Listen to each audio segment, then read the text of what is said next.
Mr. President, nabanggit nyo yung sa presentation, meron ng mga nasampahang kaso at ang hinihintay po talaga ng taong bayan, merong makulong. Ang tanong ko po, Mr. President, kailan po kaya mangyayari na may makukulong at kailan po ito? Palagay ko, hindi palagay ko, alam ko, bago magpasko, marami dito sa napangalanan dito ay palagay ko matatapos na yung kaso nila, buo na yung kaso, makukulong na sila. Wala silang Merry Christmas. Before Christmas, makukulong na sila. Mr. President, at nabanggit nyo rin po kanina yung kinakailangan mabawi natin kung ano man yung halaga na nanakaw nila sa taong bayan. Meron po tayong timeline. Wala tayong buo na kasi marami pa kaming nakikita. Marami pa kaming nakikitang iba. So yung mga nabanggit ko na halaga, yun pa lang ang ating nakikita. Pero ako, nakakatiyak ako, marami pa tayong mababawi dito. So patuloy namin gagawin yan. Thank you, Mr. President. The next question from Kat. Good morning, Mr. President. Sir, you mentioned in the latter part of your speech na tapos na ang maliligayang araw nyo, hahabulin namin kayo.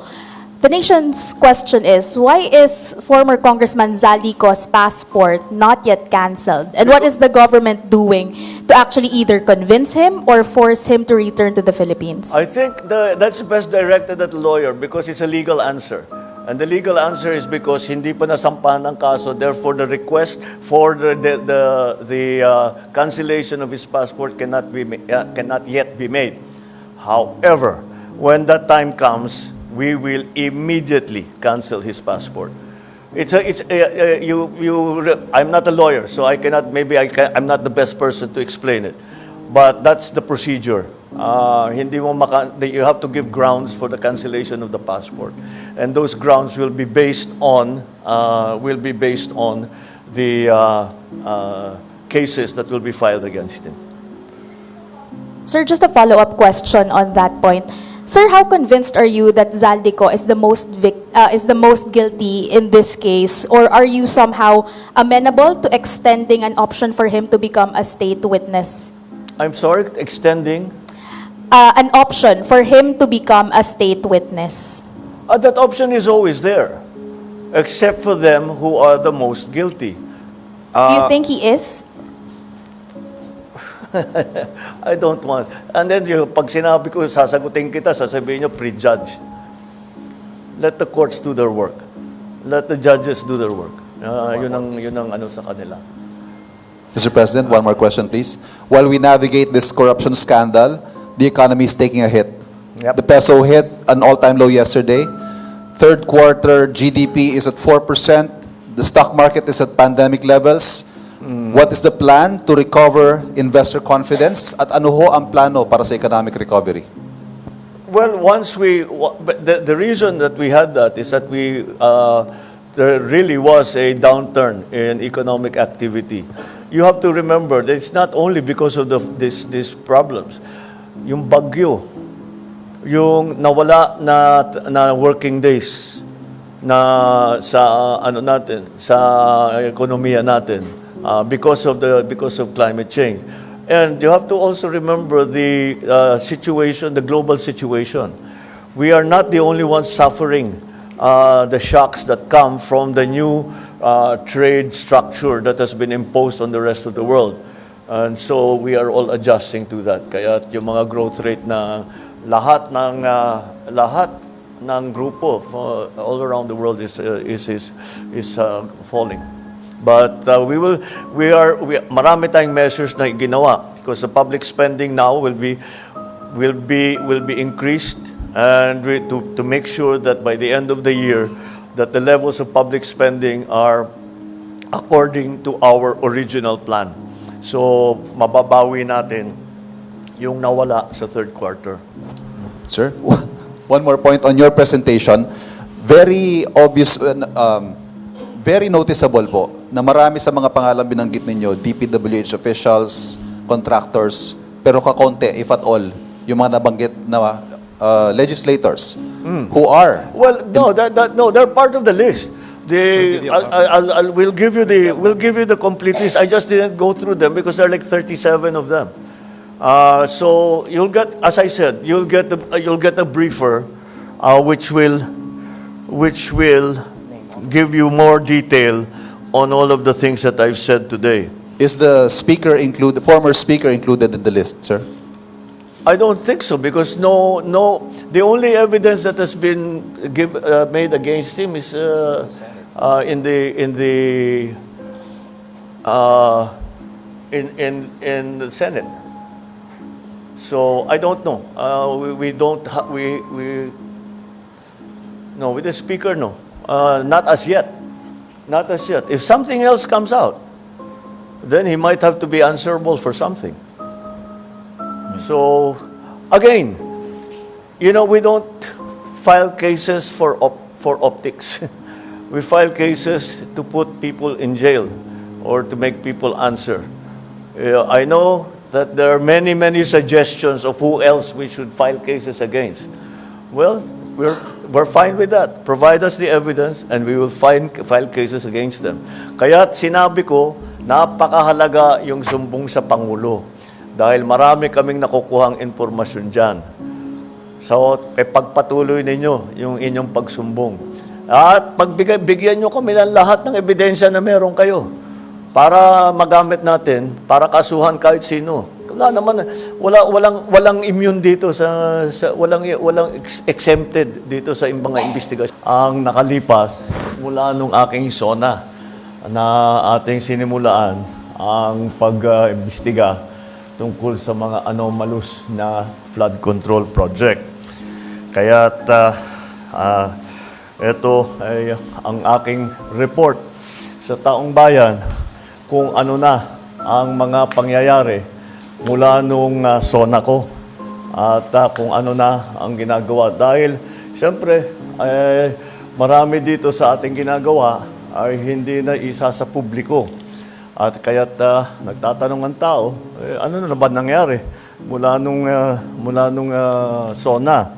Kaya't isa-isay natin at I will just go through the main points and we will provide you with a briefer with a more detailed explanation after the press conference. No? Meron naman tayong prepare na mas detalyado dito sa aking sasabihin ngayon. So, mula nung matapos ng 2 linggo, mula ng SONA, binuksan na natin yung sumbong sa Pangulo website para makareport ang taong bayan na diretso sa akin. At mula noon, nakatanggap na yung sumbong sa Pangulo website ng more than 20,000 na report na ibinigay. Kaya't marami po sa ating mga naimbestigahan na ay hindi po namin malalaman kung hindi nyo sinumbong sa amin.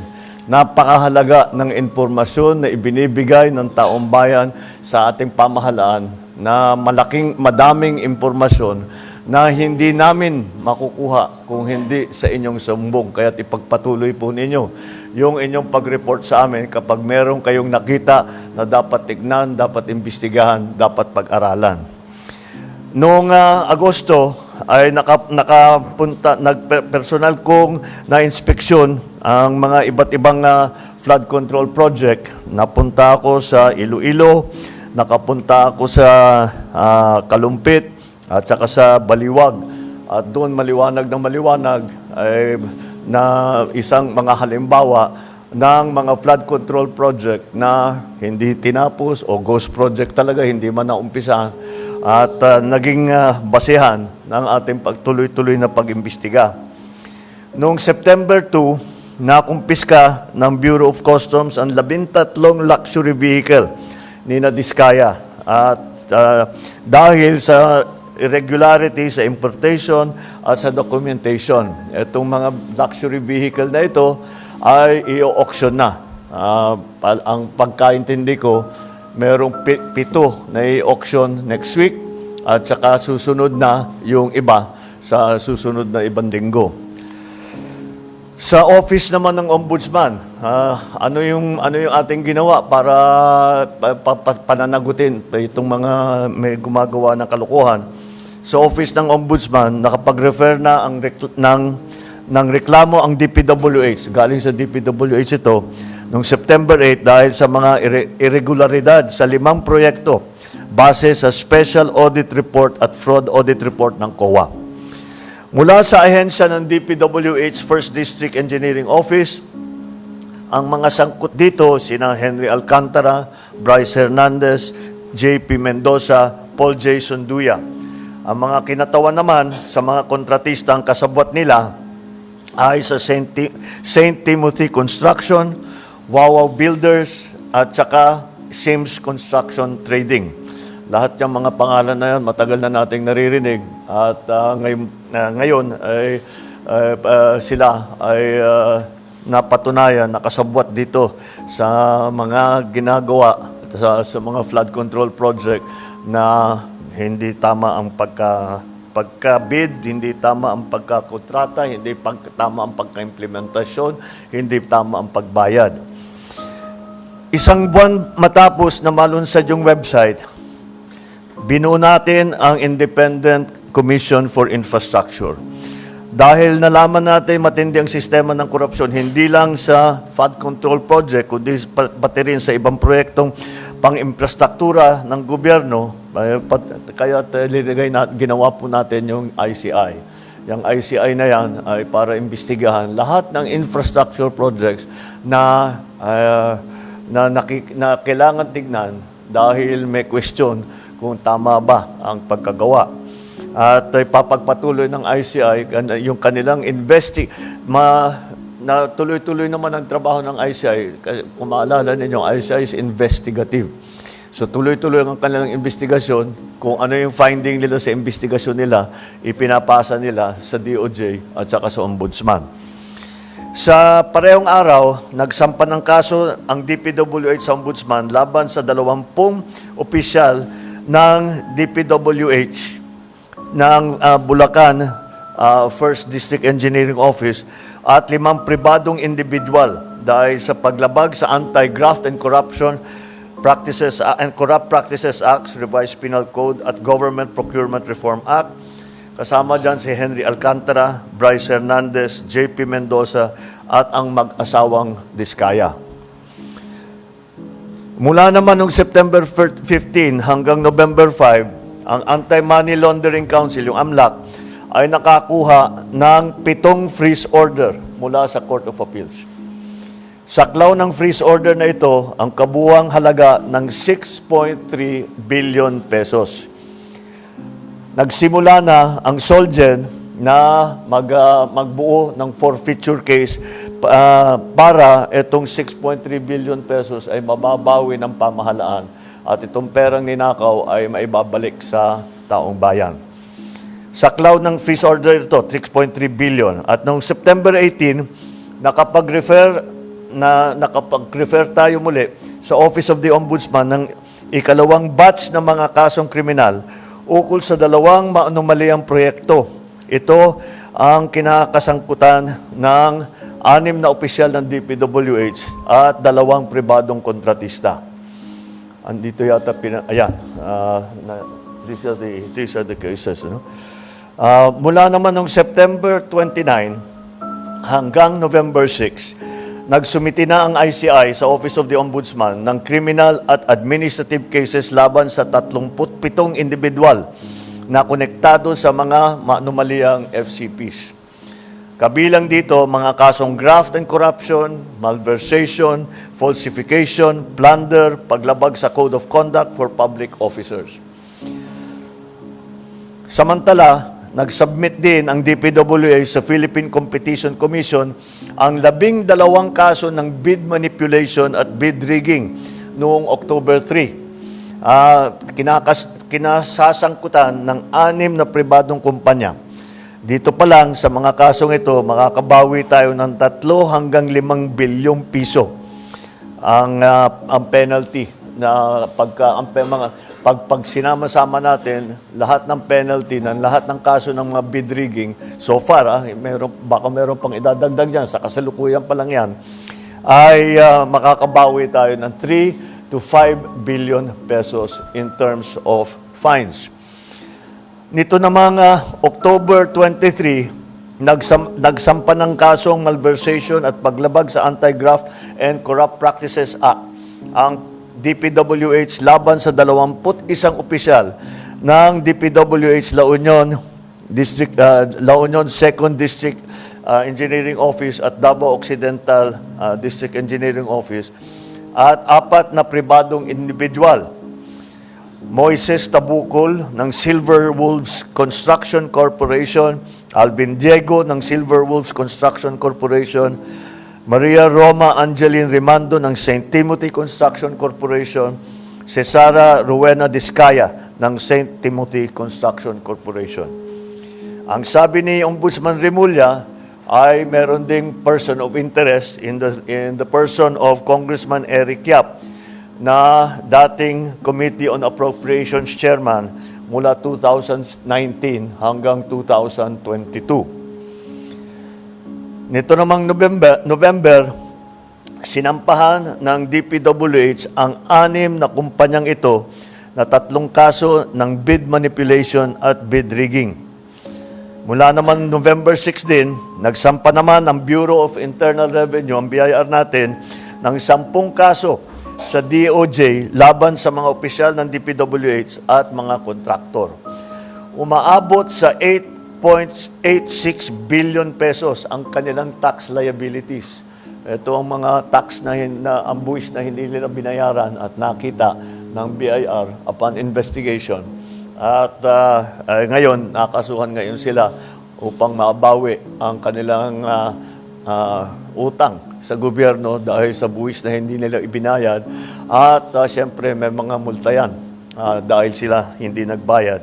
Ito ay tax liabilities na sangkot sa mga kasong tax evasion at failure to file accurate information. Tinutukan din ng administrasyon ang mga reforma para sa mga ahensya upang matiyak na magagampanan nila ang kanilang mga tungkulin at maiiwasan ang mga anomalya at irregularidad sa mga proyekto. Sa Public Works, sa DPWH, nagpatupad ng blacklisting mula sa mga kontrata ng gobyerno sa lahat ng kontratistang sangkot sa ghost or substandard na mga proyekto. Noong October 23, formal na nakipagtulungan ang ahensya sa AMLAC upang mabantayan at maibalik ang pondo ng bayan na nawala dahil sa korupsyon.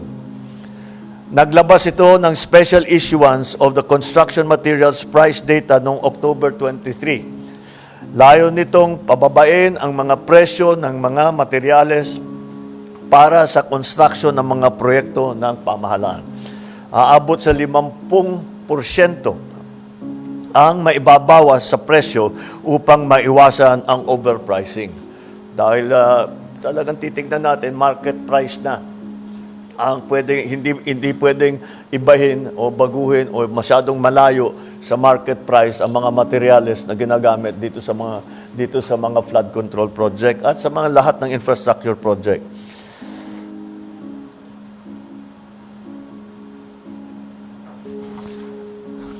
Ang ginawa naman ng DTI matapos na kanselihan ang PICAB, ang mga lisensya ng 9 na kontratistang konektado kay Sara Discaya, ipinatupad ang mas mahigpit na mga regulasyon sa kontraktor. Unang-una, napakasimple at nakakapagtaka na ito ay pinabayaan at it was a very strange development na ito ay that was allowed na ipinagbawal na ngayon natin, which is actually bawal naman talaga, pero hindi masyadong hindi ini-enforce.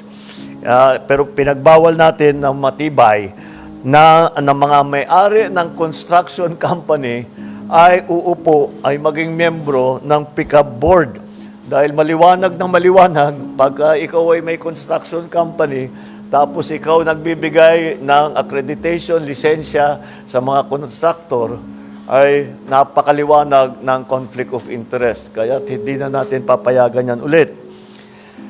Upang masiguro maisusulong ang katapatan, integridad at pananagutan sa pamahalaan, nagsasagawa tayo ng mga reforma sa iba't ibang sektor ng ating bansa. Bumubuo tayo ng transparency portal upang makapagbigay sa publiko ng mas malawak na access sa impormasyon tungkol sa mga proyekto, kabilang ang mga detalye hinggil sa mga kontratista. Nagpapatupad ng tanggapan, lokasyon at status ng proyekto.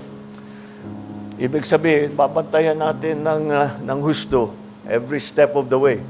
Bawat hakbang sa prosesong ito ay babantayan natin na mabuti para pag may nakita tayong hindi tama nagawa o against the rules and regulations, ay makikita natin kaagad at hindi na natin pababayaan na makikita lang after 2-3 years, kagaya na nangyayari ngayon. Magpapatupad din tayo ng mga systematic na reforma sa 3 pangunahing larangan upang maipabuti ang transparency, ang security ng ating datos, ang pakikilahok ng mga mamamayan sa pagsusubaybay ng ating mga proyekto. Mga reforma sa design process upang mas mapabuti ang papaplano, maiwasan ang mga risk at masiguro na data-driven ang mga batayan at pagdidisenyo.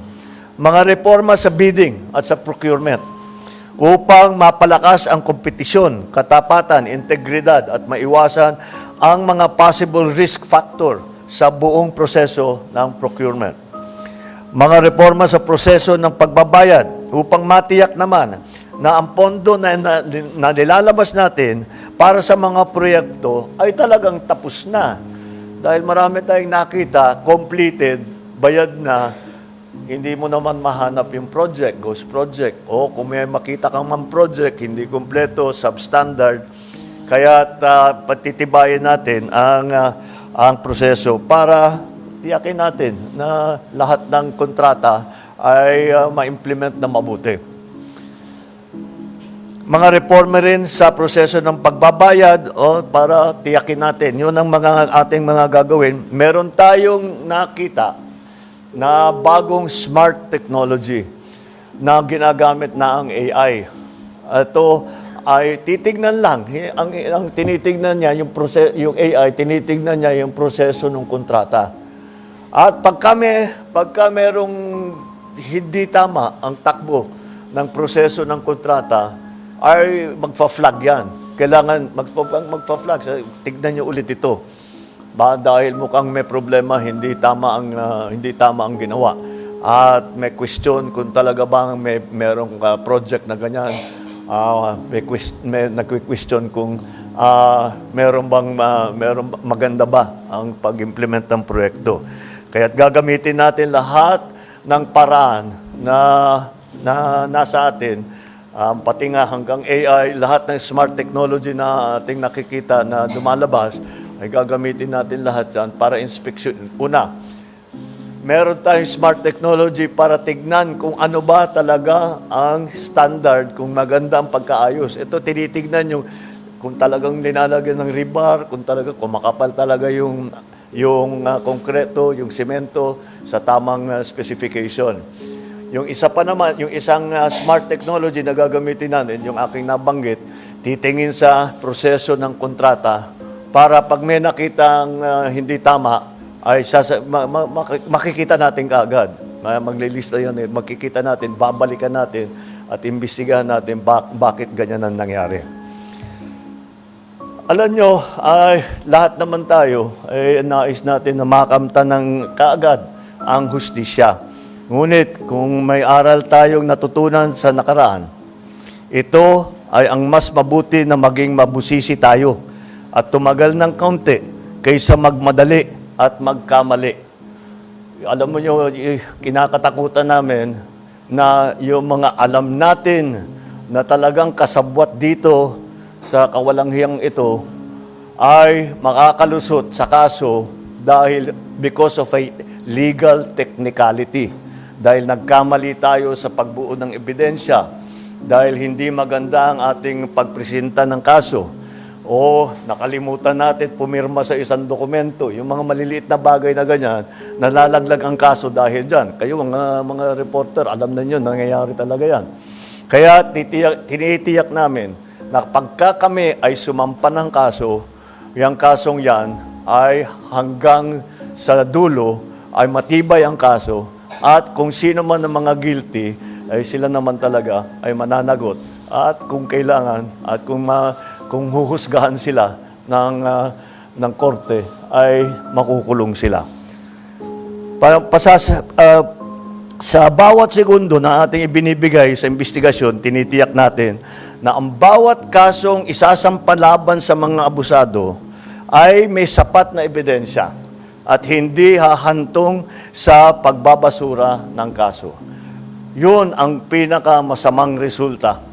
Yung alam natin na guilty, ngunit nagkamali tayo sa pagbuo ng kaso, nagkamali ang DOJ o nakalimutan, ay mawawala, masisira yung kaso natin, hindi natin mapapasagot yung taong yun o yung kumpanyang yun. Pananagutin natin lahat ng may kasalanan.